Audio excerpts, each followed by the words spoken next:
Welcome to Chapter 2, Session 11b of Old Testament history. Now we are going to see some of the prophecy to Abraham be fulfilled, as well as what God showed Joseph. He maintained his equanimity. He did not let the evil change him. Genesis chapter 40. Genesis chapter 40, verse 1. And it came to pass after these things that the butler of the king of Egypt and his baker had offended their lord, the king of Egypt. And Pharaoh was wroth against two of his officers, against the chief of the butlers, against the chief of the bakers. And he put him in jail in the house of the captain of the guard, into the prison, the place where Joseph was bound. And the captain of the guard charged Joseph with them, and he served them, and he continued a season in ward in prison.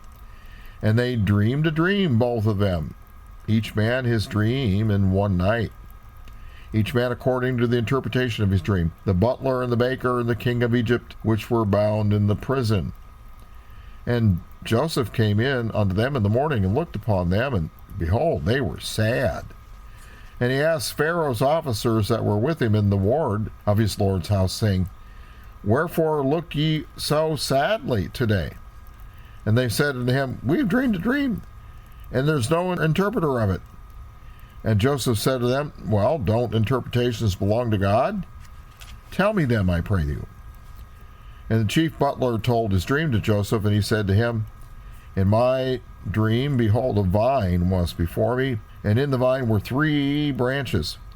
And it was as though it budded, and blossoms shot forth, and clusters thereof brought forth ripe grapes. And Pharaoh's cup was in my hand, and I took the grapes and pressed them into Pharaoh's cup, and I gave the cup into Pharaoh's hand. And Joseph said to him, This is the interpretation of it. The 3 branches are 3 days. Yet within 3 days shall Pharaoh lift up your head, and restore you unto your place, and you shall deliver Pharaoh's cup into his hand after the former manner when you were his butler. So Joseph interpreted the dream. He believed God. He also saw this as an opportunity to get out of prison. So he was going to ask a favor in return, because Joseph recognized that he had the Spirit of God in him, and he knew kings need advisors. Especially treasured were seers whose prophecies were accurate, and so he fit the bill. Genesis 40, verse 14. He said to him, Think ye on me when it shall be well with you, and show kindness, I pray thee, unto me, and make mention of me to Pharaoh, and bring me out of this house. For indeed I was stolen away out of the land of the Hebrews. And here also I've done nothing that they should put me into the dungeon. And when the chief baker saw that the interpretation was good, he said unto Joseph, I also was in my dream. And behold, I had 3 white baskets on my head.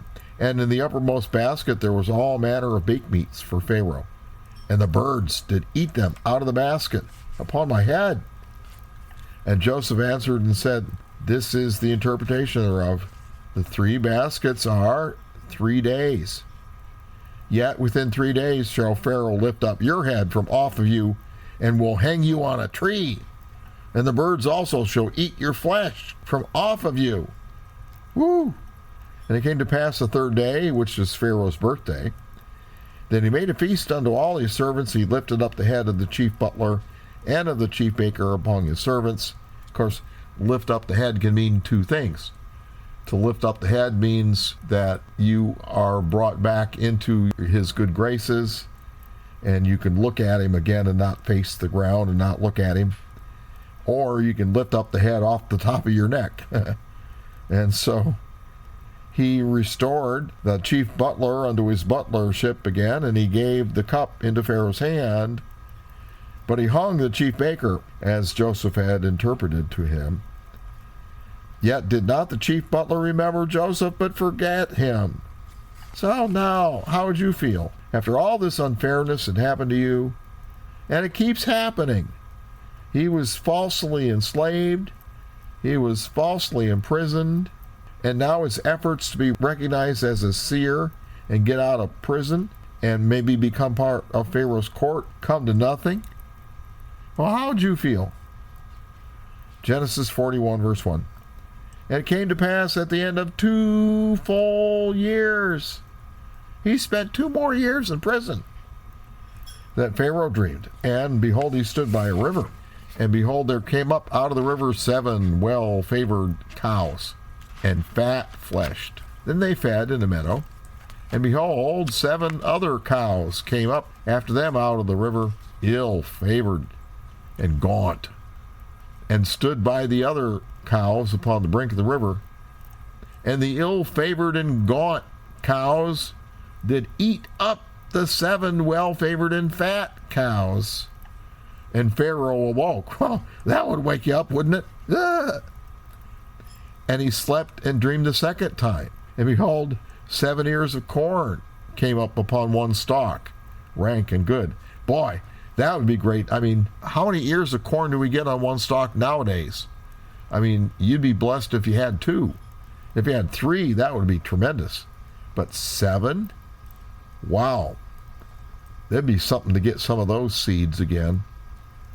But anyway, and behold, the 7 thin ears, blasted with the east wind, sprang up after them. And the 7 thin ears devoured the 7 rank and full ears. And Pharaoh awoke, and behold, it was a dream. And it came to pass in the morning that his spirit was troubled. And he sent and called for all the magicians of Egypt, and all the wise men thereof. And Pharaoh told them his dream, but there was none that could interpret them unto Pharaoh. Then spake the chief butler unto Pharaoh, saying, Oh, I do remember my faults this day. Pharaoh was angry with his servants, and put me in jail with the captain of the guard's house, both me and the chief baker. And we dreamed a dream in one night, I and he. We dreamed each man according to the interpretation of his dream. And there was there with us a young man, a Hebrew, servant to the captain of the guard. And we told him, and he interpreted to us our dreams, to each man according to his dream he did interpret. And it came to pass, as he interpreted to us, so it was. And he restored unto me mine office, and the other guy he hanged.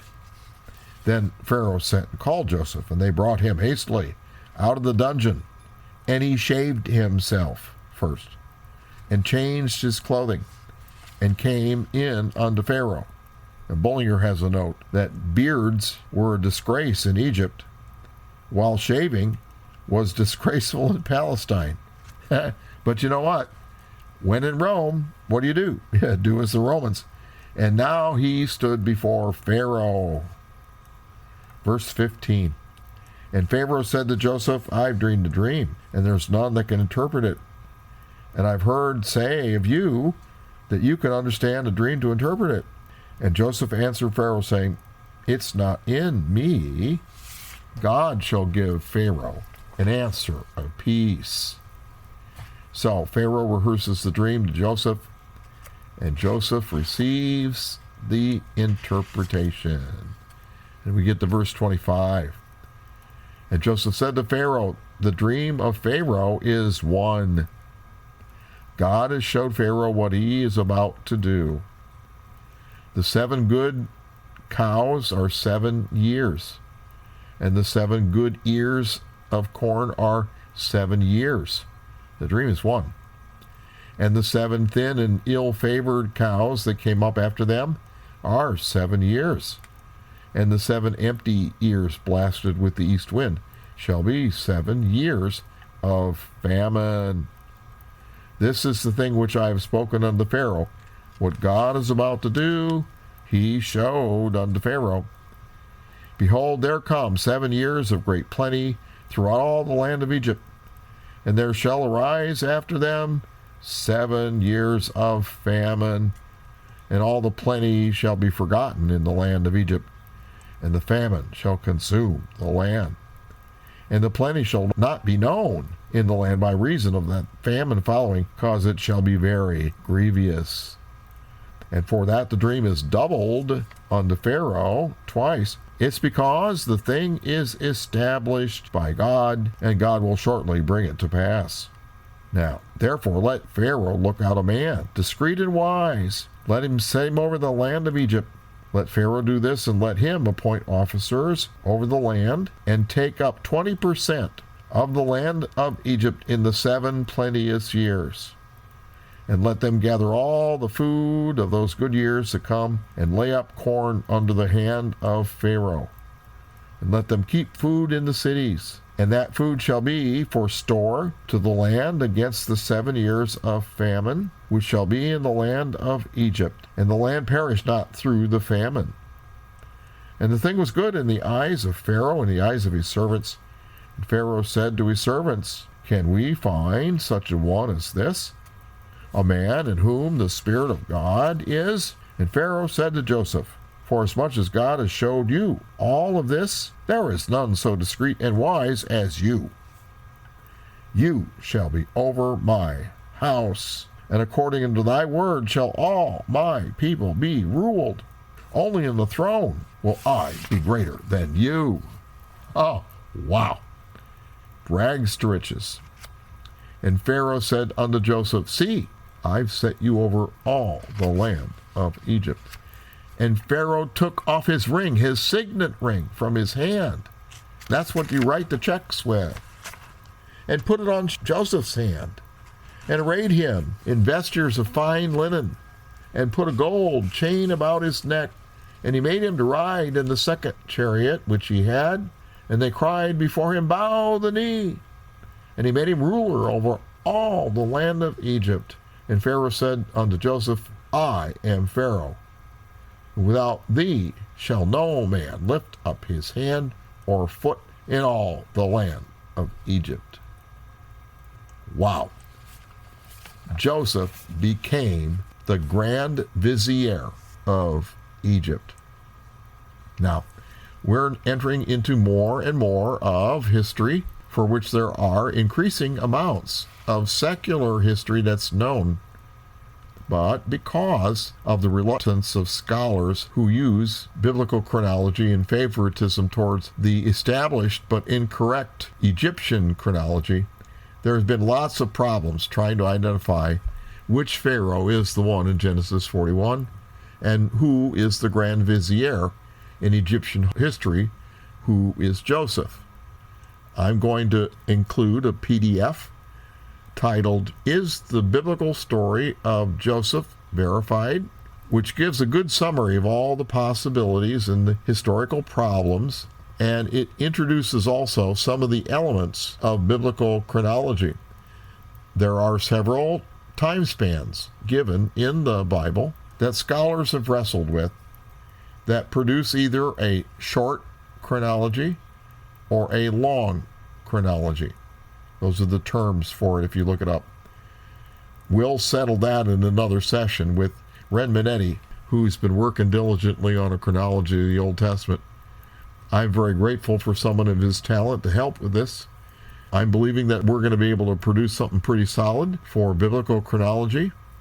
But right now, I think that Donovan Corville's identification in that book, The Exodus Problem, that we handed out before, it's available. He says that Sesostris I was the Pharaoh of Joseph. And he says that the Egyptian name of Joseph, his grand vizier, that is documented in the monuments, is Mentuhotep. Corville even found a famine in the Egyptian record as well. Now, famines in Egypt were rare. Now, here's some excerpts from his book, The Exodus Problem, page 141. Our reasoning has now led us into a situation which demands that we recognize in the vizier of Sesostris I the person of Joseph of the Scriptures. The term vizier is one which is applied to the second man in the kingdom next to the king, When Joseph was elevated from his recent prison experience to take over the responsibility of preparing for the coming famine, the position given him, as clearly described, is that of vizier. Pharaoh said to Joseph at that time, "Forasmuch as God has showed thee all this, there is none so discreet and wise as you are. You shall be over my house, and according unto your word shall all my people be ruled. Only in the throne will I be greater than you." The vizier of Sesostris I, who occupied this position, second only to the king, is perhaps the most familiar figure in the Egyptian records of the many who held this office through the era of the pharaohs. This fact makes possible a rather critical scrutiny of this identification, which is demanded by the proposed reconstruction. That's the reconstruction of Egyptian chronology that Corville gave.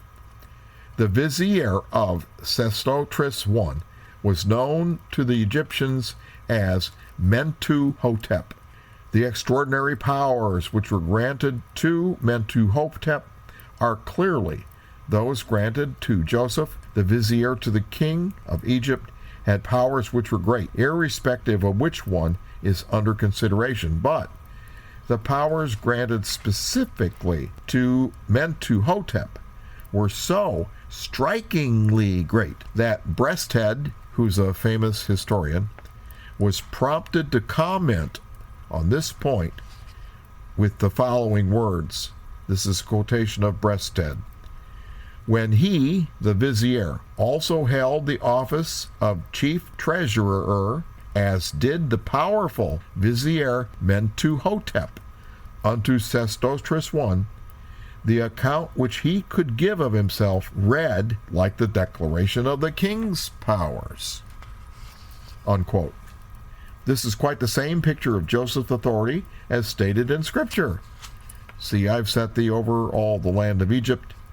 And Pharaoh took off his ring from his hand, and put it on Joseph's hand, and arrayed him in vestures of linen, and put a gold chain around his neck, made him to ride in the second chariot which he had.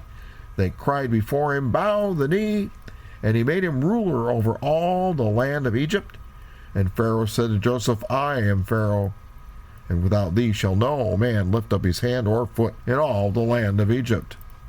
Speaking of Mentuhotep, Bruch, another historian, said, quote, "In a word, our Mentuhotep, who was also invested with several priestly dignities and was Pharaoh's treasurer, appears as the alter ego of the king." Quote, "When he arrived, the great personages bowed down before him at the outer door of the royal palace." That's from Egyptian works. An examination of the inscriptions relative to Mentuhotep, which gave rise to the remarkable statements of Breasthead, shows us that Mentuhotep carried, among others, the following titles: Vizier, Chief Judge, Overseer of the Double Granary, Chief Treasurer, Governor of the Royal Castle, Wearer of the Royal Seal, Chief of all the works of the King, Hereditary Prince, Pilot of the people, Giver of good sustaining, alive the people, Count, Sole Companion, Favorite of the King, unquote. All those titles were Joseph.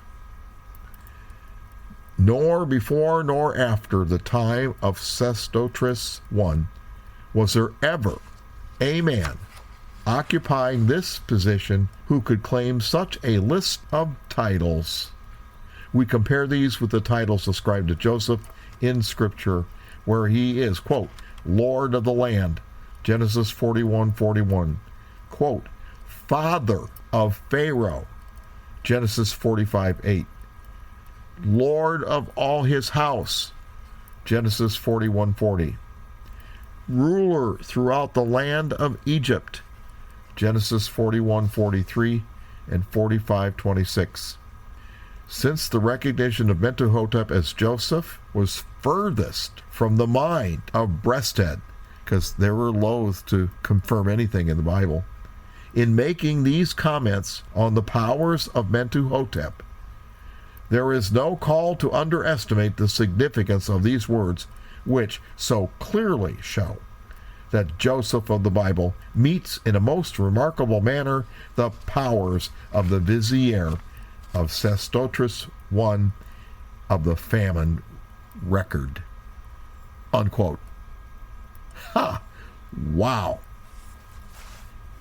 And the reason they don't know that and put that together is because they have messed up the Egyptian chronology and said that certain kings' reigns were sequential when they were simultaneous. There was a northern kingdom and a southern kingdom. So anyway, Genesis 41:45. We'll start reading the Bible again. And Pharaoh called Joseph's name Zaphnath Panath. Jeez. And he gave him to wife Asenath, the daughter of Potiphar, the priest of On. And Joseph went out over all the land of Egypt. And Joseph was 30 years old when he stood before Pharaoh, king of Egypt. And Joseph went out from the presence of Pharaoh and went throughout all the land of Egypt. So they put that plan into action. Genesis 41:47, in the 7 plenteous years the earth brought forth by handfuls. And he gathered up all the food of the 7 years, which were in the land of Egypt, laid up the food in the cities, the food of the field, which is round about every city, laid he up in the same. And Joseph gathered corn as the sand of the sea. Now, this corn would be grain of any kind, all right? It's just a generic term. Very much until he left numbering, for it was without number. And unto Joseph were born unto him 2 sons before the years of famine came, which Asenath, the daughter of Potiphar, priest of On, bare unto him. And Joseph called the name of the firstborn Manasseh, which means forgetfulness. For God, saith he, hath made me forget all my toil and all my father's house. And the name of the second called he Ephraim, which means doubly fruitful. For God has called me to be fruitful in the land of my affliction. And the 7 years of plenteousness that was in the land of Egypt were ended, and the 7 years of dearth began to come, according as Joseph had said. And the dearth was in all the lands, but in all the land of Egypt there was bread. And when all the land of Egypt was famished, people cried to Pharaoh for bread. And Pharaoh said to all the Egyptians, go to Joseph, do what he says to you. And the famine was over all the face of all the earth. And Joseph opened all the storehouses and sold. He didn't give it away. He sold unto the Egyptians. And the famine grew sore in the land of Egypt. He sold it to them. By this means, ultimately, almost all the people and the land of Egypt became servants to Pharaoh, and the land became owned by the state. After this, the people paid Pharaoh 20% of their crops to farm the land that they had sold to Pharaoh to get food during those 7 years of famine. And that same 20%, 1/5, set up by Joseph, continued throughout Egyptian history. That went on long after the famine had gone, and it made the pharaohs incredibly rich. Genesis 41:57. And all the countries came to Egypt, to Joseph, to buy grain, because the famine was so sore in all lands. Now when Jacob saw there was corn in Egypt, Jacob said to his sons, why do you look one upon another? And he said, behold, I've heard there's corn in Egypt. Get you down thither and buy for us from thence, that we may live and not die. And Joseph's 10 brothers went down to buy corn, But Benjamin, Joseph's brother from the same mother, Rachel, Jacob sent not with his brethren, for he said, lest peradventure mischief shall fall upon him. And the sons of Israel came to buy corn among those that came, for the famine was in the land of Canaan. And Joseph was the governor over the land, and he it was that sold to all the people of the land. And Joseph's brethren came and bowed down themselves before him with their faces to the earth. Ding, ding, ding, ding. Prophecy. And Joseph saw his brethren, and he knew them, but made himself strange unto them, and spoke roughly unto them. And he said to them, where'd you come from? And they said, from the land of Canaan, to buy food. And Joseph knew his brethren, but they didn't know him. And Joseph remembered the dreams which he had dreamed of them, and said to them, you guys are spies. You came here to see the nakedness of the land. That's why you're here. And they said, no, my lord. We came to buy food. But that's why thy servants are come. We are all one man's sons, and we're true men. We're not spies. And he said to them, no, you are spies. To see the nakedness of the land you're come. And they said, your servants are 12 brethren, the sons of one man, land of the Canaan. And behold, the youngest is this day with our father, and one is not, referring to Joseph. And Joseph said to them, that is it that I spake unto you, saying, you're spies. Hereby you shall be proved. By the life of Pharaoh you shall not go forth hence, except your youngest brother come. Send one of you. Let him fetch your brother. We'll see if your story is true. And you should be kept in prison, that your words may be proved, whether there be any truth in you, or else by the life of Pharaoh you are spies. Ha! And he put them all together in a jail for 3 days. And then Joseph said to them the third day, well, I changed my mind. This do and live. For I fear God. If you be true men, then let one of your brethren be bound in the house of your prison as a hostage. Go ye carry corn for the famine to your house, but bring your youngest brother unto me, so shall your words be verified, and you won't die. And they did so, because, if they lied, they're going to pay. And they said one to another, we're very guilty concerning our brother, in that we saw the anguish of his soul when he besought us, and we would not hear. What brother are they talking about? Joseph, when they sold him as a slave. Therefore is this distress come upon us. And Reuben answered them, saying, didn't I tell you, saying, don't sin against the child, Joseph? And you wouldn't hear. Therefore, behold, also his blood is required. The pigeons have come home to roost, and now they're pooping on us. Whew. And they knew not that Joseph understood them, because he spake unto them by an interpreter. Because they're speaking Hebrew, and he's speaking Egyptian. And he turned himself about from them and wept, and returned up before them again, and communed with them, and took from them Simeon, and bound him before their eyes. So Simeon was taken hostage. And now the plot thickens. Verse 25. Then Joseph commanded to fill their sacks with corn, and restore every man's money to his sack. Ooh! And to give them provision for the way. And thus did he unto them. And they laded their asses with the corn, and departed thence. And as one of them opened his sack to give his ass provender in the inn, partway home, he saw his money, for behold, it was in the sack's mouth.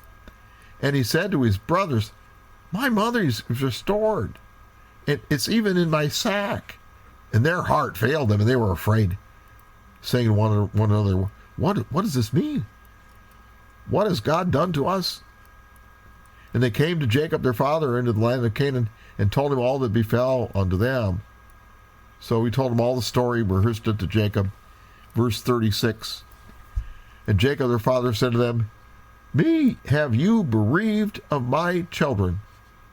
Joseph is not, and now Simeon is not, and you want to take Benjamin away? All these things are against me.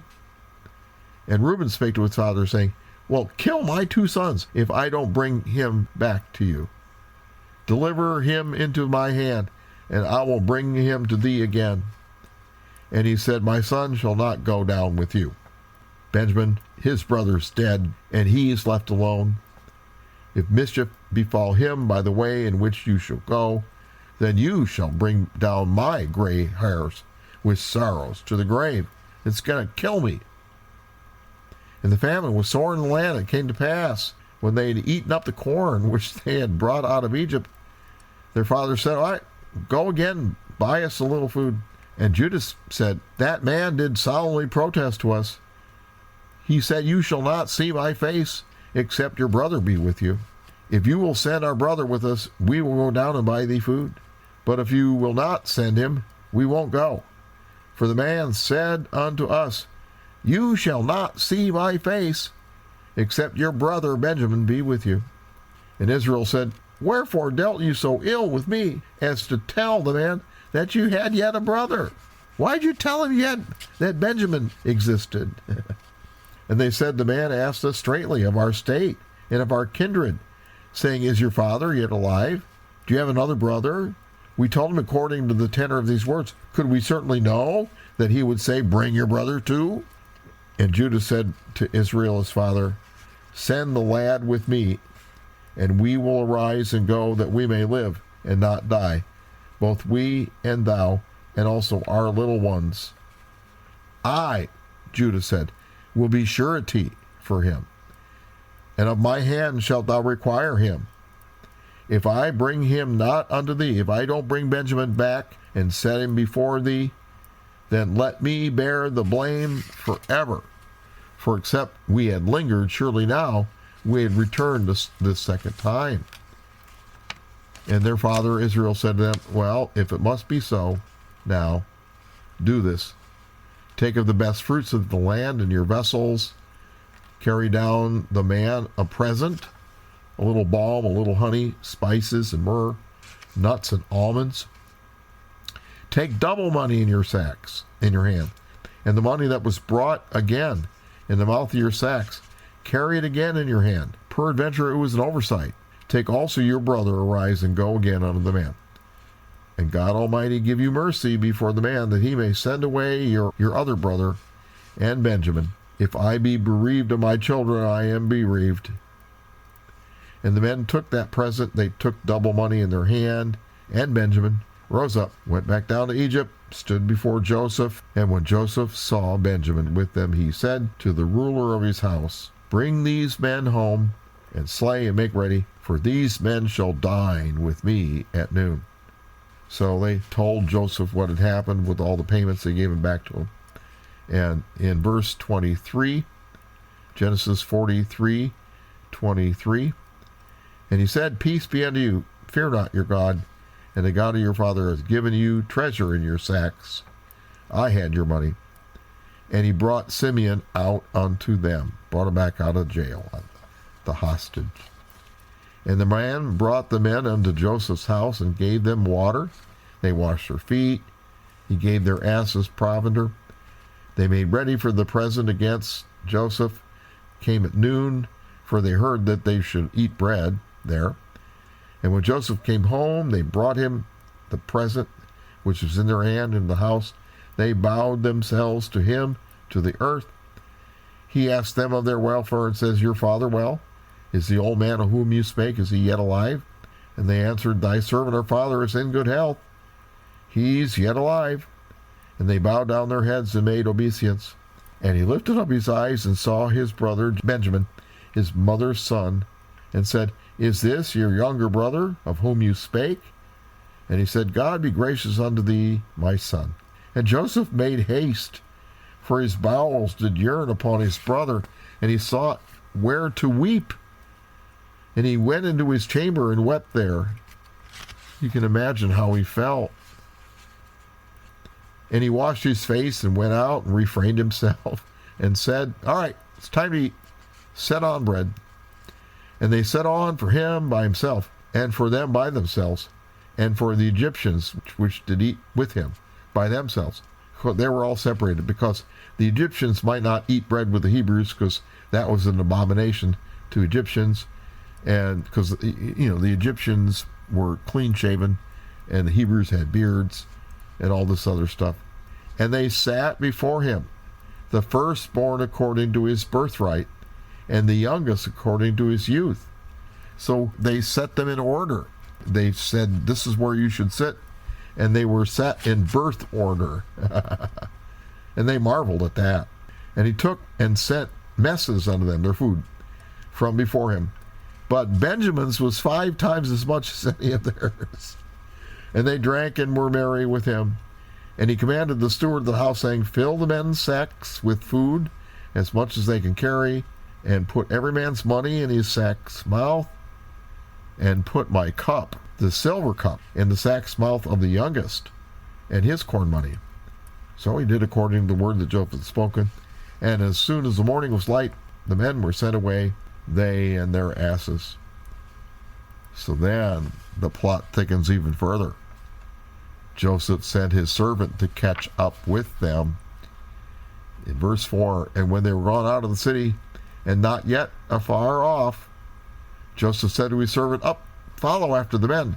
And when you do overtake them, say to them, wherefore have you rewarded evil for good? Is not this cup they're looking for, in which my Lord drinketh, and whereby indeed he divineth? You've done evil in so doing. So they stop him and they look at all the sacks.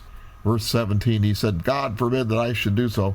But the man in whose hand the cup is found, he's going to be my servant. And as for you, get you up peace unto your father. So they found the cup in Benjamin's sack. And so now Joseph says, Benjamin has to stay with me, because he's his brother, same mom. And Judah spoke up and said, please, please take me instead, because if we come home without Benjamin, our father's going to die. Verse 32, for thy servant shall become surety for the lad unto my father, saying, if I bring him not unto thee, then shall I bear the blame to my father forever. Now therefore I pray thee, let thy servant abide instead of the lad, a bondman to my Lord, and let the lad go up with his brethren. For how shall I go up to my father, and the lad be not with me, lest peradventure I see the evil that shall come upon my father? And then Joseph could not refrain himself before all them that stood by him. And he cried, cause every man to go out from me. So all the Egyptians left, and there stood no man with him, while Joseph made himself known to his brethren. He wept aloud, and the Egyptians in the house of Pharaoh heard. And Joseph said to his brethren, I am Joseph. Wow. Doth my father yet live? And his brethren couldn't answer him, for they were troubled at his presence. The vice president of Egypt, the second most powerful man in the whole world. And Joseph said to his brethren, come near to me, I pray you. And they came near, and he said, I'm Joseph, your brother, who you sold into Egypt. Now therefore don't be grieved, nor angry with yourselves, that you sold me hither, for God did send me before you to preserve life. For these 2 years hath the famine been in the land, and yet there are 5 years in which there shall be neither be earing nor harvest. And God sent me before you to preserve you a posterity in the earth, and to save your lives by a great deliverance. So now it was not you that sent me here, but God. And he hath made me a father to Pharaoh, and lord of all his house, and a ruler throughout all the land of Egypt. Haste ye, go up to my father, and say to him, thus saith thy son, Joseph, God hath made me lord over all Egypt. Come down to me, tarry not, and thou shalt dwell in the land of Goshen, the best land. and thou shalt be near unto me, thou and thy children, and thy children's children, and thy flocks, and thy herds, and all that thou hast. And there I will nourish you, for yet there are 5 years of famine, lest thou and thy house, and all that thou hast, come to poverty. And behold, your eyes see in the eyes of my brother Benjamin, that it is my mouth that speaketh unto you. He spoke to them in Hebrew. And you shall tell my father of all my glory in Egypt, and of all that you have seen. And you shall haste and bring down my father hither. And he fell upon his brother Benjamin's neck and wept. And Benjamin fell upon his neck and wept. Moreover, he kissed all his brethren and wept upon them. And after that his brethren talked with him. They didn't hate him anymore. Pharaoh found out that Joseph's family was there. And you know what? Pharaoh said, bring them to Egypt. We're going to treat them like royalty, because you are royalty, Joseph. And gave them the best land and food for free. Because remember, Joseph was making Pharaoh rich. So Genesis 45:25, they went up out of Egypt, came into the land of Canaan unto Jacob, their father, and told him, saying, Joseph is yet alive, and he's governor over all the land of Egypt. And Jacob's heart fainted, because he didn't believe him. And they told him all the words of Joseph, which he had said unto them. And when he saw the wagons which Joseph had sent to carry him, the spirit of Jacob their father revived. And Israel said, it's enough. Joseph my son is yet alive. I will go and see him before I die. So now, we see many things in Joseph. First, he is a type of Christ, like many things in the Word, because the subject of the Word is Jesus Christ. He's mentioned in every book of the Bible, shown there by symbolism, type and antitype. He suffered, but it was reversed too, and it brought prosperities and blessings. Second, Joseph was an example of how to handle adversity in a godly fashion with equanimity. Try as we may, we can't always prevent evil from happening to us. Of course, sometimes it's our own fault. But even then, sometimes the punishment is out of proportion to the crime. Well, are you going to let it shape your life from then on? Sometimes we forget that we have eternal life. Eternity is a long, long time. And God will make all things right. Even terrible, seemingly irrecoverable losses. So, yes, we're still living in an evil world, and we have an evil landlord, but we don't need that evil to make us evil too. God says, vengeance is mine, I will repay. So we don't have to. Yeah, I know. The way of the world is to somehow get even, but the way of heaven is to rise above. Yeah, evil hurts. And we may grieve, that's life. That's honorable. And we can grieve with dignity. But we don't have to get our hands dirty and reward evil with evil. Because you know what? That only makes greater evil. It only perpetuates evil. You've heard of the cue ball effect? You know, the devil initiates the action by hitting the cue ball, and then that ball hits the other balls, and then those balls hit other balls, and the evil spreads like that. Well, should we do Satan's work for him and be one of those balls and perpetuate evil? No. Because the cue ball effect stops with a believer with a renewed mind. Also, should the effects of evil last forever? Obviously, no. So then, how can it be reversed? when we decide to redirect, to sublimate is the term, its energy and momentum into something good. And no one else can effectively do that except the victim. But will we ever be whole again? Well, with God's intervention, we can be, either now or in eternity. Remember, Job got double, and that included his kids in the resurrection, didn't it? That's what God's insurance policy pays. Double, at least. So how do we claim that insurance benefit? By doing what Joseph did and not letting it affect us. By being the best we can be in the circumstance, by not letting anything stop us from doing what God has called us to do. But there is one other lesson. Joseph forgave his brothers.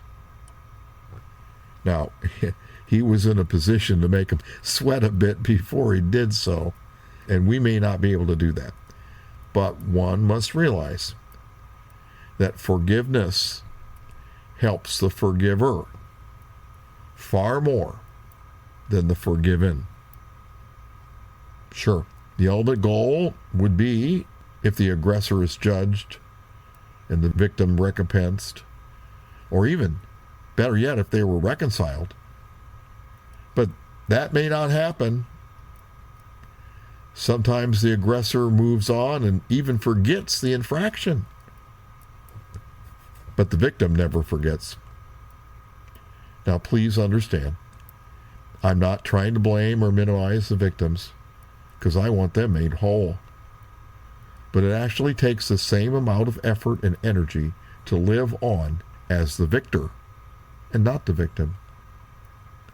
But I'm not saying that we must forgive the aggressor to their face. If they've not repented, that would put us back in a toxic situation. But we can settle things with God. We can give God our heartache. We can give God our grief and our righteous anger. Because, you know what, folks? We're not built to hold it.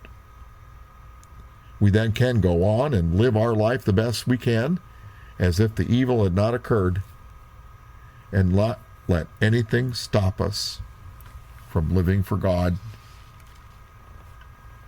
There are some who have allowed themselves to be consumed by evil, and they continually look back at some event and seethe. They engage their minds with hateful scenarios, conspiring and imagining all forms of retaliation. And they often have episodes which are triggered by certain stimuli, which remind them of the past event. And their whole lives are spent looking back at what they cannot change, instead of looking forward to what they can. Folks, the human mind is not designed to hold that kind of poison and not be badly affected. That bitterness hurts the vessel which contains it far more than that which it might be ever poured out upon. So how can things end favorably in a godly way? Forgiveness helps the one who gives it much more than its recipient. If we hold the evil, we will perpetuate it. If we let it go, we can conquer it. Jesus encouraged us to be the salt of the earth and lights of the world. This is the place where the proverbial rubber meets the road, and is where we must especially shine. We retaliate, quote unquote, with good. This is the true test if we've really been changed and healed by the virtues of Christianity, or whether we're just still victims going through the motions. It may or may not faze the abusers, But the greatest profit is that it will surely help to preserve and to protect us. The greatest example of this is Jesus himself when he prayed, Lord, forgive them, for they know not what they do. That's so true. It's even true for us and our abusers, because if they could see the coming judgments and rewards which will affect all eternity, they would be singing a different tune. Obviously, the abusers need to see the error in their ways. And you know what? God can cause that to happen. He can close doors and open doors. He can put spiritual brick walls in their path in an effort to wake them up. He can marshal situations to guide them in the direction that they ought to go. He can confront them with their error. And we can pray for that to happen. It's exactly what happened to the Apostle Paul when he changed from being Saul, the Christian persecutor, because the first century church's prayers made it happen. Prayer is a powerful antidote to evil. But even more than what prayer can do for others, it's what it can do for us and our thoughts. Every thought that we put into genuine prayer heals us. Of course, genuine prayer is not wishing for evil. It's praying for justice. Do you remember Job? When was he healed? When he prayed for his friends. That prayer heals us as we pray it. And forgiveness has healed many people from lingering or reoccurring illnesses because they were holding back their healing because they were continually reinfecting themselves because of their mental attitudes and unforgiveness. So my advice to you is ask God to help you forgive if you need to do that. And then pursue it and be made whole. Bless you.